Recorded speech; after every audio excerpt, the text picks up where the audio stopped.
Hello, welcome. You're listening to Season 1 of Narcolepsy Navigators, brought to you by Naps for Life Narcolepsy. Narcolepsy Navigators is a podcast for raising awareness of this fascinating illness through a deep dive into the lives and individuals living with narcolepsy and idiopathic hypersomnia. I am Kerly Bwoga, the founder of Naps for Life Narcolepsy, and welcome to our stories. Let me introduce myself. I am Kerly Bwoga. I'm the founder of Naps for Life Narcolepsy, a peer-to-peer support group. I am also a Rising Voices speaker through Project Sleep, and I am a health leader with Health Union, where I write articles on narcolepsy. I started having symptoms at the age of 15, and I was diagnosed at the age of 18. I was very blessed to have not had to wait for more than 3 years to be diagnosed, but this is not everybody's story. I have a passion for sleep health, and after running Naps for Life Narcolepsy for 3 years, I want to expand and bring more awareness through sharing the stories of others. So you're asking, what is narcolepsy? Narcolepsy is a chronic neurological disorder characterized by excessive daytime sleepiness, cataplexy, sleep paralysis, hallucination, fractured sleep, vivid dreams, poor memory, automatic behavior, and obesity. Narcolepsy is a disability that affects around 1 in 2,500 people in the UK. That is approximately 30,000 people in the UK. And in America, it is 1 in every 2,000 people, which equals to 200,000 Americans, which is equal to 3 million people worldwide. There are 2 types of narcolepsy. Narcolepsy type 1, which is narcolepsy with cataplexy, and narcolepsy type 2, which is narcolepsy without cataplexy. So what causes narcolepsy? In over half the cases of narcolepsy type 1, there's almost always a loss of the nerve cells that produce hypocretin. Hypocretin is a brain chemical that plays a central role in the regulation of sleep and alertness, motivation and mood. It also affects your ability to regulate your temperature. And all of these are affected if you are producing less of it. And this is what happens in the cases of people, a lot of the cases of people who have narcolepsy type 1.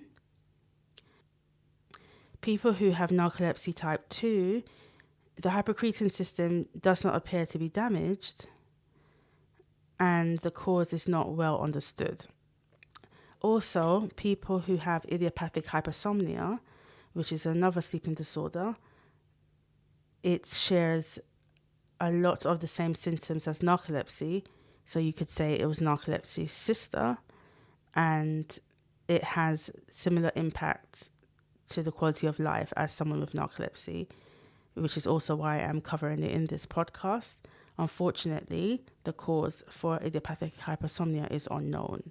So there's still a lot of research that needs to be done in order to figure out how to reverse these illnesses.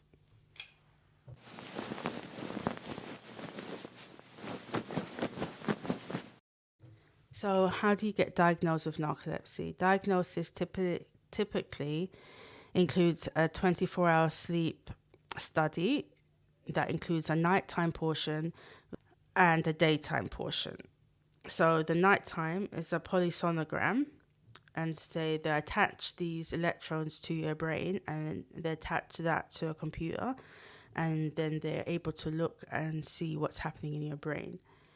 And so they put you to sleep. No, they ask you to go to sleep. So you usually come in the evening, and then you start the test. They attach all the electrons to your head. It takes maybe about 45 minutes, half an hour to attach them all. And then you might have dinner, and then you go to sleep when it's time to go to sleep. And it's recording all the time, everything that's happening. And there's a camera in the room that's also recording your all your activity that you're doing that night. It's also recording as well. And then in the morning, they will do a multiple sleep latency test, also known as MSLT. And this records like brain waves. And the diagnosis is mainly based on how quickly how quickly you go into REM sleep, which is rapid eye movement. This is the dream stage of sleep.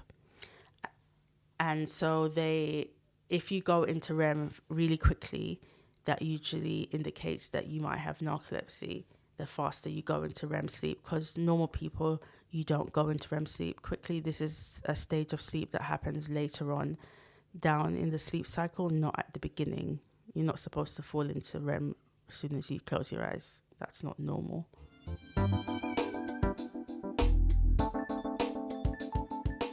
So what are the symptoms of narcolepsy? Excessive daytime sleepiness, cataplexy, sleep paralysis, hallucinations, fractured sleep, vivid dreams, poor memory, automatic behavior, and obesity. So let's delve a little bit into some of the symptoms. So narcolepsy symptoms: excessive daytime sleepiness. This is periods of extreme sleepiness during the day that feels comparable to someone without narcolepsy if they would stay awake for 48 to 72 hours.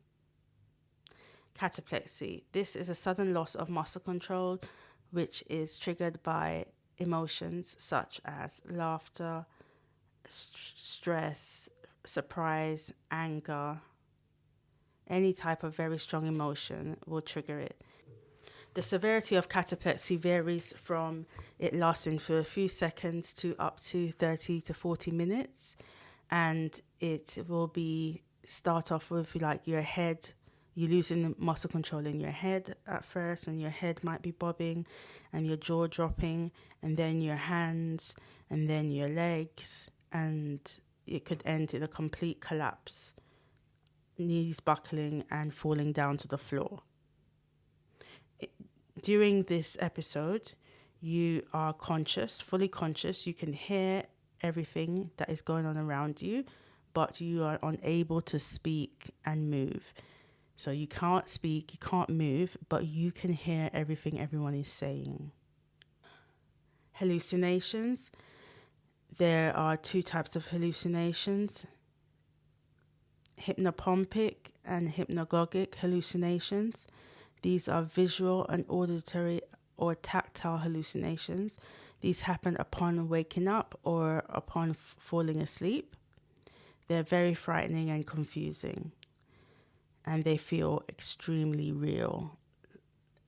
It's very difficult to know whether this actually is happening or this is a hallucination. That's how real they are.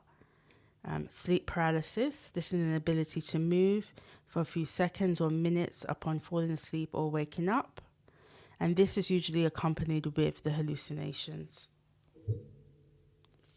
Although it is important to remember that people who do not have narcolepsy do experience sleep paralysis also.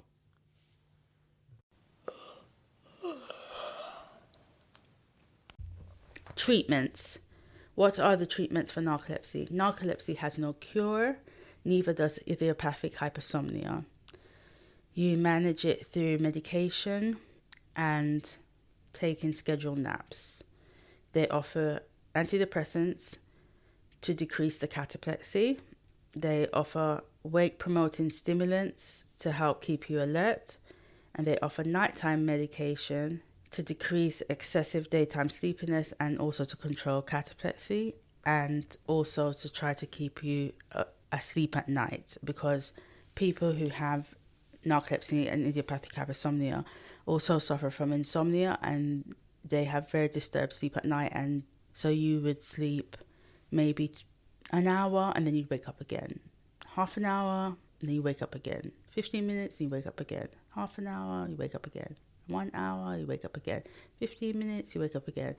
And usually, for myself, the total sleep I get at night on a good night is 4 hours. And that's not continuous. That is 4 hours of fragmented sleep, and that's on a good night. So, and this is my life, like every day. It's hard. You have to really push yourself. You imagine surviving on 4 hours of sleep. It make you very cranky. Like sometimes people say, okay, why are you not so upbeat and stuff? And I think, if you had 4 hours of sleep every day this week and you had to go to work and function and take care of your kids and navigate London transport and everything, I'm sure you wouldn't be the most bubbliest, wonderful, happiest person in the world. You wouldn't, because sleep is so important and it's difficult to manage on only 4 hours of sleep. Views and opinions in these stories may not work for everyone. If anything you have heard is relatable, please see a doctor for advice. Thank you for spending time here with us at Narcolepsy Navigators. I hope you learned something new. Please share the podcast with others. You can find us on all platforms. See you next time when we delve into another person's story.